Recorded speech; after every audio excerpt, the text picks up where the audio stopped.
Okay, so that's our agenda for the interactive marketing, and then we'll talk about mobile. So, history of the internet, and here it is. By the way, I could swear that ARPANET is mentioned in all those darn, what the heck are those movies called? With Arnold Schwarzenegger. I'll be back.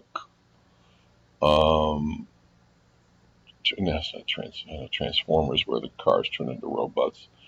I don't know. I'm blanking out, but there've been about 6 of them, and they're all about the apocalyptic future where machines are going after humans, and humans are time traveling back to the present or the past or whatever it is to try to thwart or stop the happenings that turn into this sort of Armageddon.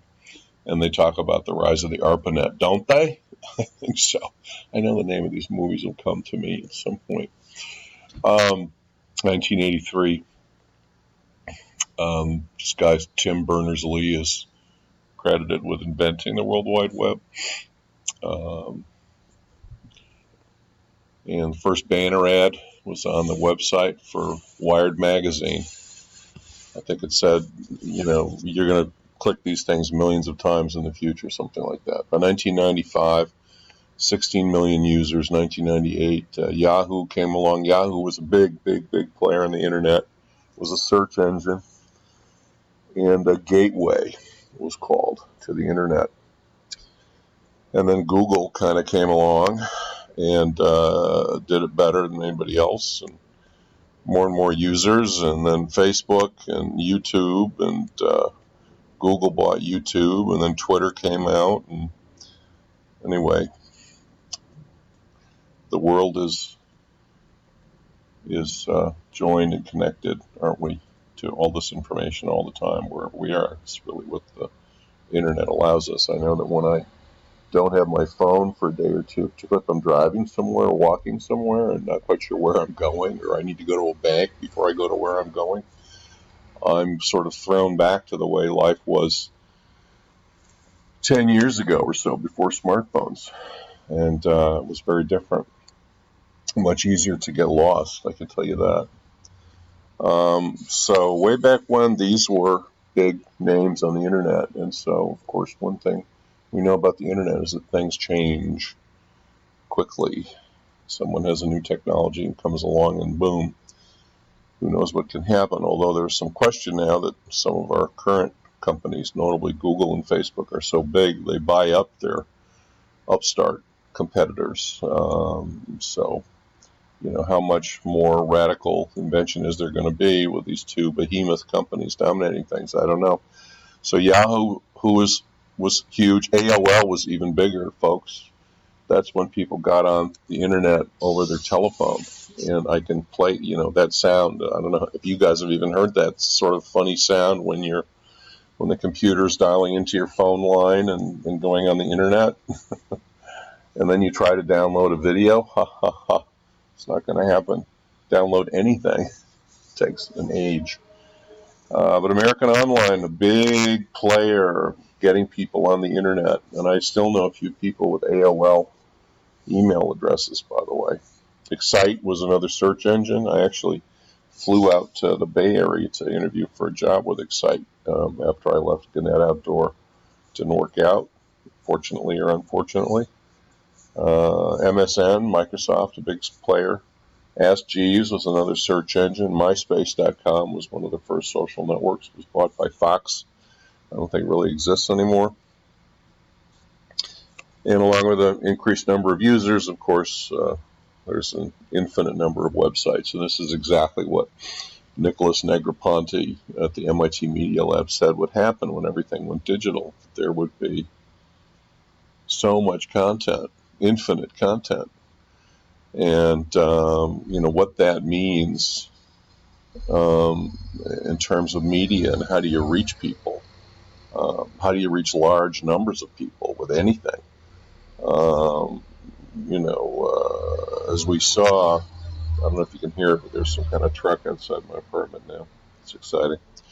As we saw with the beginning of television, there were 3 or 4 networks, including the Dumont network that nobody ever heard of, ABC, NBC, CBS. There was a time when an advertiser could buy what's called a roadblock, and that would be the same ad running on all 3 networks at approximately the same time was going to reach like 70 or 80% of the households in the country, because that was all there was to watch. It was 3 networks in prime time, and that was a roadblock. How do you do a roadblock when there are millions of things to watch and look at over the internet? So,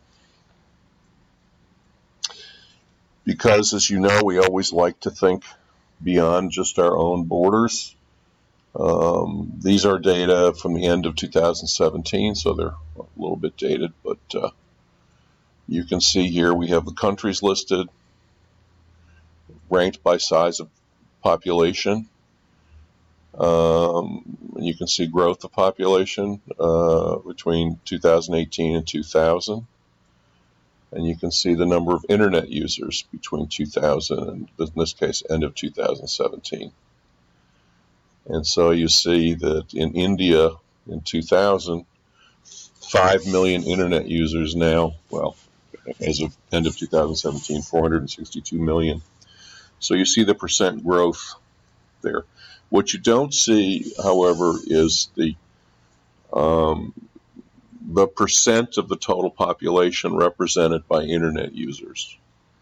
If we just eyeball it a little bit, okay, you can see that as of 31 December 2017, the top line, internet users are about half the population of China.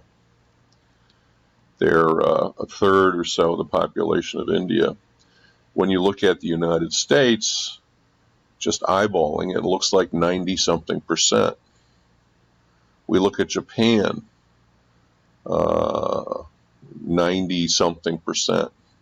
So you also get a feeling for the penetration of the internet from looking at this chart.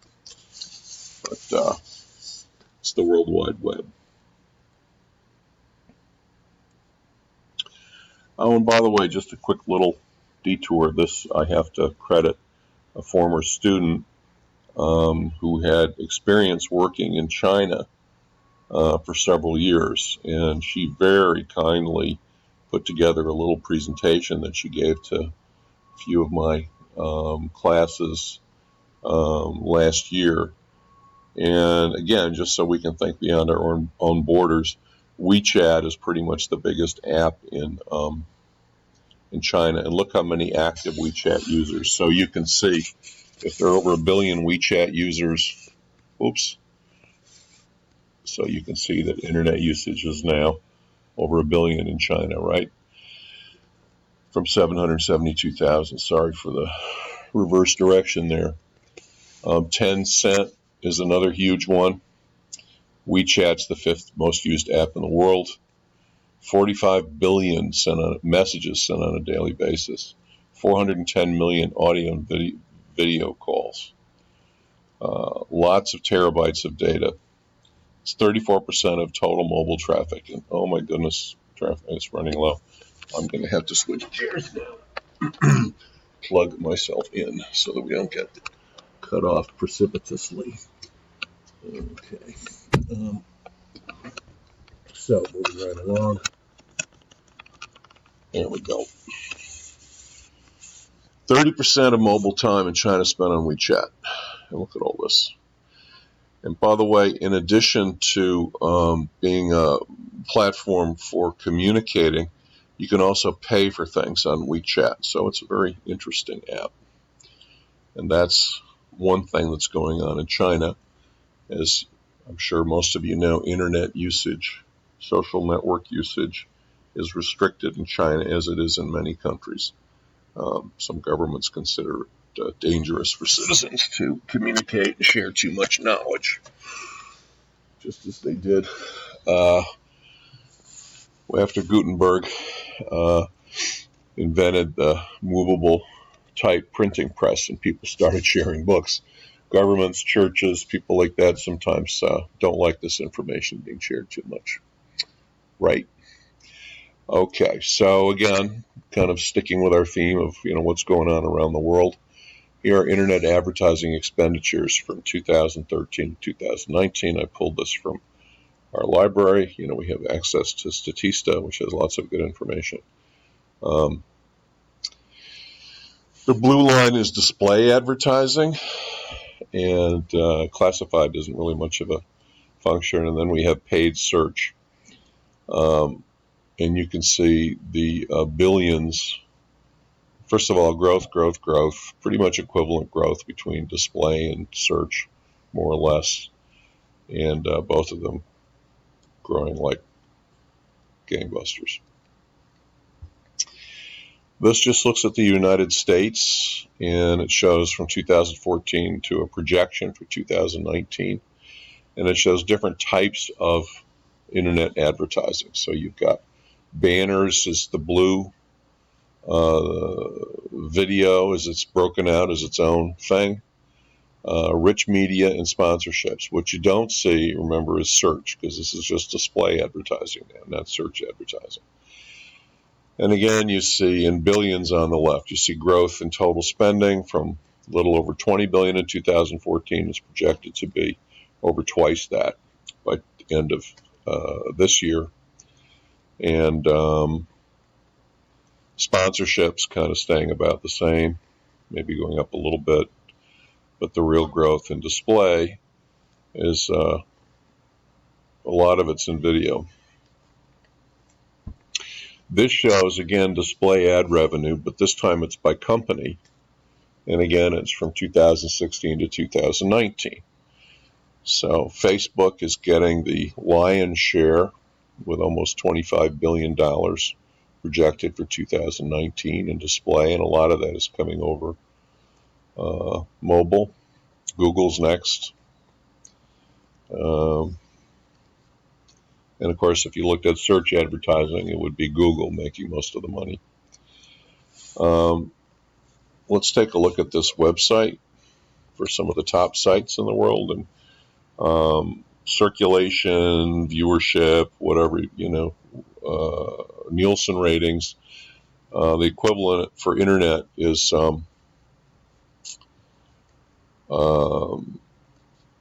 unique visits.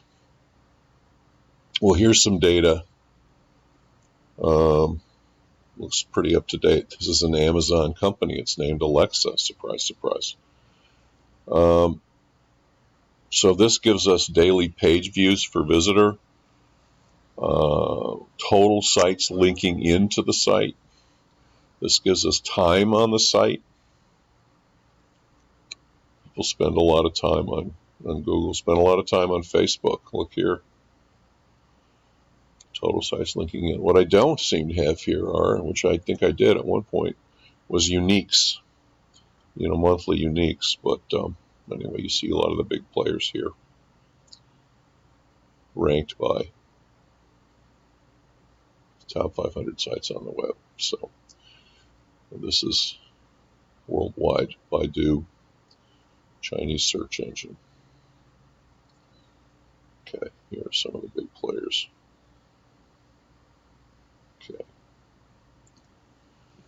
Okay, now we'll click off of this. I don't have number of uniques. I used to, but I don't. I apologize, guys. And now, because we made the point that, you know what? Let me try something here. I have a little bit of time. Hang on.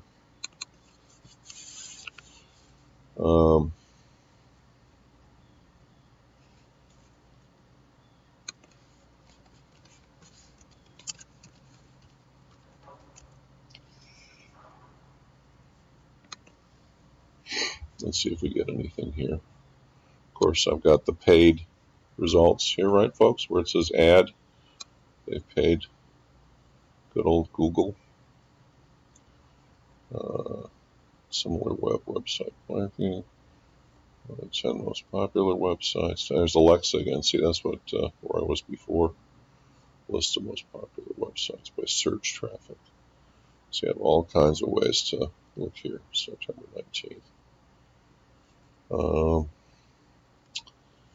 Boop, boop, boop, boop.